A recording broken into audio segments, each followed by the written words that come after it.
안녕하십니까, 만잡사입니다. 페르마의 마지막 정리 3부 시작해 보도록 하겠습니다. 저번에 페르마의 마지막 정리에 각 잡고 도전한 수학자 레오나르트 오일러에 대해서 이야기해 보겠다고 했죠. 그 전에 이때 당시 유행했던 수학의 세계 난제가 있는데 이거부터 한번 말씀드리고 가보겠습니다. 1700년대 수학계에는 3대 난제가 있었는데 바로 첫 번째가 페르마의 마지막 정리, 두 번째가 골드바흐의 추측, 그리고 세 번째가 리만 가설입니다. 또 여기서 잠시 3분만 수학 이야기 좀 하고 넘어가겠습니다. 페르마의 마지막 정리는 이미 설명했으니 넘어가도록 하고, 골드바흐의 추측은 겉보기에는 아주 간단한 문제입니다. 여러분, 우리 모두 아무리 학창시절의 수포자라도 짝수가 뭔지는 아시죠? 2, 4, 6, 8부터 쭉 가는 숫자인데 소위 2로 나눠지는 숫자를 우리가 짝수로 알고 있죠. 그리고 소수라는 개념도 기억이 나실 겁니다. 2, 3, 5, 7, 11 등등 1하고 자기 자신으로밖에 나눠지지 않는 숫자. 그러니까 인수분해가 1 곱하기 자기 자신으로밖에 안 되는 숫자들입니다. 골드바흐의 추측은 아주 간단합니다. 4 이상의 모든 짝수는 두 개의 소수의 합으로 표현될 수 있다. 4는 2 더하기 2, 6은 3 더하기 3, 8은 3 더하기 5, 10은 3 더하기 7 이런 식으로 쭉 할 수 있다는 거죠. 초등학생도 이해할 수 있어요. 그런데 이게 무한히 많은 짝수에 대해서 증명을 해야 되니 갑자기 골치가 아파지더랍니다. 결국 지금까지 아무도 이 추측을 증명한 수학자가 없습니다. 간단한 문제니까 한번 시청자 여러분도 도전해 보세요. 하지만 성공은 장담 못합니다. 그리고 마지막 난제, 리만 가설도 내용 자체는 간단합니다. 이 숫자 중에서 소수라는 숫자는 조금 특별합니다. 아까 말씀드렸듯이 1과 자기 자신으로밖에 인수분해가 안 되는 숫자고 또 이 숫자들이 일정한 패턴을 가지고 나오는 게 아니라 랜덤하게 등장합니다. 그래서 이런 특성 때문에 실생활에서 많이 쓰이는 게 소수인데 리만 가설은 이 소수의 출현 빈도를 예측할 수 있다는 가설입니다. 정확하게는 리만 제타 함수의 복소수의 실수분은 모두 2분의 1이다 인데 문과라서 무슨 소린지는 모릅니다. 하여튼 요지는 소수가 출현하는 타이밍을 맞출 수 있다고 하는 정리입니다. 이것도 아직 증명이 안 됐습니다. 이것도 수학 잘하시는 시청자분들은 한번 도전해 보세요. 이렇게 3개의 수학 문제가 그때 당시 유럽에 널리 알려진 난제입니다. 자, 다시 페르마의 마지막 정리로 돌아와서 한동안 진행이 지지부진하던 페르마의 마지막 정리에 불세출의 수학자 레오나르트 오일러가 도전을 합니다. 오일러는 1707년에 스위스 바젤에서 목사의 아들로 태어납니다.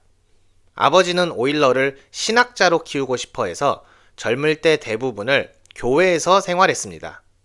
하지만 바젤은 당시에 유럽에서 가장 유명한 수학자 가문인 베르누이 가문의 본산이었습니다. 베르누이는 이과생분들이면 한 번쯤은 들어본 이름이죠? 이 베르누이 가문의 두 형제 다니엘 베르누이와 니콜라스 베르누이는 오일러의 친구였는데 이 두 형제가 오일러의 수학적 재능을 알아보고 베를린으로 빼와서 수학 공부를 후원하게 됩니다. 과거의 회계 계산 전문가로만 취급되었던 수학자들은 오일러의 시대에는 실생활의 많은 수치적 문제를 해결할 수 있는 광범위한 전문가로 대우받았습니다. 이 시절은 종교의 시대인 중세시대에서 벗어나서 아이작 뉴턴이 과학혁명을 일으킨 시대였기 때문입니다. 그래서 각 유럽의 왕실은 수학자들을 모셔다가 학술원에 두는 것을 유행으로 삼았는데 오일러는 프러시아의 프리드리히 황제의 초청을 받아서 베를린 학술원에서 일하다가 다시 캐서린 황제가 다스리는 러시아에서 황실 수학자로 채용되어 러시아에서 생활을 했습니다.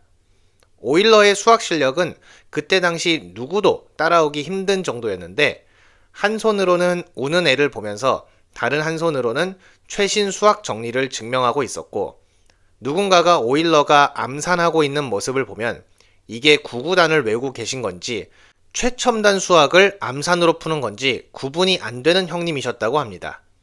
그리고 알고리즘이라는 반복 연산 개념을 구축해서 항해 시 항로의 정확성부터 달의 위치까지 거의 정확하게 계산해내는 공로로 영국에서 상금을 받기도 했습니다. 그리고 이 아저씨는 센스도 있었는지 수학 외적인 부분에서도 캐서린 황제의 해결사 노릇을 해줬습니다. 프랑스의 철학자 드 디로가 러시아를 돌아다니면서 계속 무신론을 전파하더랍니다.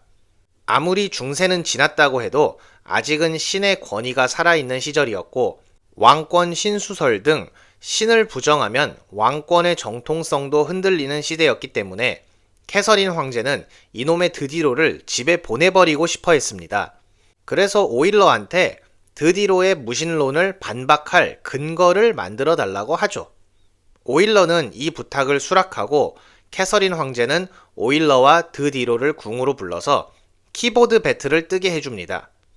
배틀이 시작되자마자 오일러는 칠판에 아무도 이해하기 힘든 수학 공식을 쓰더니 이렇게 말합니다. 자, 이 공식에 따라서 신은 존재합니다. 이해 있으신 분? 드디로는 이게 무슨 소린지를 몰라서 그냥 아닥하고 있을 수밖에 없었죠. 그렇게 드디로는 러시아를 떠나서 다시 프랑스로 돌아가게 됩니다. 하여튼 이렇게 다재다능한 오일러가 페르마의 마지막 정리에 도전하게 됩니다. x의 n승 더하기 y의 n승은 z의 n승, n이 3 이상의 정수면 x, y, z의 정수해는 존재하지 않는다. 이 정리에서 일단 오일러는 페르마의 주석에서 n이 4인 경우에 대해서 페르마가 직접 증명한 것을 발견합니다. 그리고 본인이 n이 3인 경우에 대해 증명을 완료합니다. 여기까지만 해도 큰 진전인데 오일러는 n이 3인 경우와 4인 경우에 대해 증명했기 때문에 n인 경우에 성립하면 n 플러스 1인 경우에도 성립한다 라는 알고리즘을 만들어서 무한히 많은 n에 대해서 한꺼번에 증명을 시도했습니다. 하지만 n이 3, 4인 경우와는 달리 5 이상이 되자 오일러의 알고리즘은 여러 가지 논리적 허점을 보이기 시작합니다. 비유를 하자면 도미노를 쭉 세워놓고 첫 번째만 쓰러뜨리면 나머지는 자동적으로 쓰러지게 설계를 해놨는데 첫 2개 도미노만 쓰러지고 나머지 도미노가 쓰러지지 않은 것입니다. 결국 오일러는 n이 3인 경우에만 증명을 하는데 만족을 해야만 했습니다. 하지만 다른 수학자들과는 달리 오일러는 이에 절망하지 않고 계속 다른 수학적 연구를 지속했습니다. 그러나 오일러는 연구를 너무 열심히 한 나머지 20대의 한쪽 눈을 실명했습니다. 또 40년이 지나 60대가 되었을 때 나머지 눈도 백내장으로 실명하여 어둠 속에서 연구를 해야만 했습니다. 하지만 오일러의 동료들은 오일러가 앞이 보이지 않게 되자 상상력이나 분석력이 더 풍부해졌다고 평가했습니다. 오일러의 아들이 오일러가 말하는 것을 받아 적는 형식으로 오일러는 7년을 암산으로만 연구했습니다. 하지만 오일러는 결국 나이가 나이인지라 병에 걸리고 말았고 세상을 떠나고 말았습니다. 프랑스의 콩도르세 후작은 그의 죽음을 듣자 오일러는 삶과 계산을 멈추었습니다. 라고 애도를 했습니다. 오일러가 페르마의 마지막 정리 증명에 일부 진전을 보이자 많은 수학자들이 다시 증명에 달려들었습니다. 하지만 또 몇십 년간 큰 진전은 없었습니다. 그런데 오일러의 죽음 이후 100년이 지났을 무렵 프랑스 과학학술원은 페르마의 마지막 정리를 증명한 사람에게 주겠다며 순금 메달하고 3,000프랑의 상금을 걸었습니다. 그때 당시로는 상당한 거금이었다고 하네요. 역시 사람은 경제적 유인에 반응하는지 네임드 수학자들이 반응을 하기 시작합니다. 그리고 1847년에 파리 학술원에서 회의가 열렸는데 이때 드라마가 펼쳐집니다. 가브리엘 라메라는 수학자가 초청이 되었는데 라메는 페르마의 마지막 정리를 n이 7인 경우에 대해 증명을 했던 경력이 있습니다. 그리고 라메는 이 회의에서 페르마의 마지막 정리를 본인이 거의 증명했는데 몇 주만 더 시간 주시면 완벽한 증명을 해서 드리겠음 이라고 발표를 했습니다. 그 말을 들은 학자들은 난리가 났죠. 그런데 갑자기 다른 한 사람이 손을 들고 태클을 겁니다. 오규스텐 코시라는 아저씨였는데 갑자기 손들더니 자기도 라메하고 비슷한 방식으로 지금 증명하고 있는데 자기도 몇 주 후면 증명 완료하겠다고 한 겁니다. 웬만하면 그냥 욕먹고 끝날 시츄에이션이었지만 코시는 당대의 천재적인 수학자로 명성이 자자했고 또 싸가지가 없기로 명성도 자자했기 때문에 사람들은 그러려니 했습니다. 그래서 파리 학술원이 둘 다 3주 시간 줄 테니까 완료해서 학술원으로 보내라고 했습니다. 시간이 별로 없어서 타임어택이 된 상황에서 라메와 코시는 서로 정리를 급히 마무리해서 학술원으로 보냈습니다.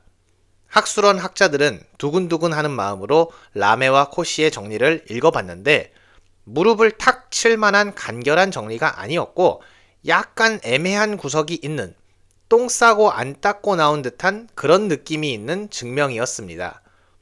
정확한 수학적인 부분은 너무 어렵고 저도 잘 모르기 때문에 말씀드리기는 어렵지만 라메와 코시의 정리는 공통적으로 인수분해를 이용한 정리라고 알려져 있습니다. 그런데 그해 5월에 독일의 쿤머라는 수학자가 깜짝 등판해서 라메와 코시의 증명을 반박했습니다. 쿤머의 요지는 소인수 분해한 건 좋은데 허수라는 개념이 들어가면 니들 증명 성립 안함, 그니까 틀렸음, 이런 내용이었습니다. 라메는 쿤머의 발표를 듣자마자 본인의 실패를 인정했습니다. 하지만 우리의 싸가지 없는 코시 형님은 자기는 라메와 다르게 맞게 증명을 했다고 바득바득 우기고 쿤머의 발표가 오류가 있을 수 있다면서 계속 증명을 출판하다가 결국 몇 달 지나지 않아서 본인도 패배를 인정했습니다. 파리 학술원은 라메와 코시의 실패에 김이 빠졌는지 상금은 철회하고 쿤머에게 순금 메달을 수여하는 것으로 마무리를 지었습니다. 수학자들은 그때까지만 해도 낭만이 있었는지 수학적으로 페르마의 마지막 정리를 증명하는 데 필요한 도구는 다 갖춰졌지만 그걸 적절히 조합해서 정리를 증명할 수학자가 나타나지 않은 것뿐이라고 생각했습니다. 실제로 간혹 정말 간단하게 증명되는 문제가 몇십 년간 풀리지 않은 경우도 있어서 이렇게 더 믿은 것 같습니다.